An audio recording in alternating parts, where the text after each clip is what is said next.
আজ বাড়িতে রান্না করা হলো খাসির মাংস। এই স্বাদের কোনো তুলনা হবে না। আঙ্গুল চেটেপুটে খাওয়ার মতো যে ব্যাপারটা, এটা আর কাউকে একদম সেরা লাগে না।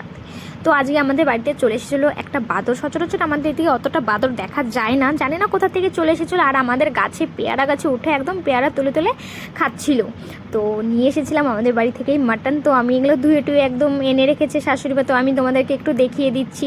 আমাদের মতো যারা ফ্যামিলির, তারা মাটনটা অত খেতে পারে না। এটার এতটা দাম, কিন্তু খেতে তো অনেক টেস্টি লাগে। সপ্তাহে কি মাসে ওটা আমরা অ্যাভয়েড করতে পারি না খেতে। তো যাই হোক, আজকে মাংস আরও যেহেতু আনা হয়েছিল, তার জন্য আমি তো একদম খুশিতে নাচছি। আর এদিকে হচ্ছে মিক্সি আমি মশলাটা করে নিচ্ছিলাম। তো এদিকে আমার মশলাটা করা হয়েছিল। আর যাদের যাদের ছোটো বাচ্চা আছে, তারা বুঝবে কাজ করতে গেলে কতটা সমস্যা হয়। দেখো, আমি এদিকে মশলা করছি আর ওদিকে আমাকে না না একদম ঘেন্না করো না, এইভাবে চটকে চটকে মশলার সঙ্গে মাটনটা মেখে খেয়ে দেখবে, এতটা টেস্টি লাগে খেতে।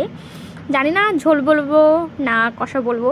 যাই হোক, যেহেতু আমার শাশুড়ি মা এটা আজকে রান্না করেছে, তো আজকে তো খুব টেস্টি করে খাওয়া হবে। তোমরা কারা কারা মাটন খেতে ভালোবাসো অবশ্যই একটা কমেন্টে বলবে। আমি তো ভীষণ ভালোবাসি। তো আমি তো একদম মাটন নিয়ে একদম খাসির মাংসের থালা নিয়ে বসে পড়েছি। বসে দেখে লাইনটা চলে গেলো, এতটা দুঃখ পেলাম আমি। তো অন্য জায়গায় গিয়ে লাইটের কাছে গিয়ে একটু খাচ্ছিলাম আর তোমাদেরকে একটু দেখাচ্ছিলাম। মাটনটা খেতে তো আমার তো ভীষণ ভালো লাগে। এইভাবে যে চেটেপুটে খাওয়ার যে ব্যাপারটা, একদম লোভনীয়। তো ভিডিওটা এখানেই শেষ করছি। আশা করি অনেক ভালো লাগবে। Bye bye.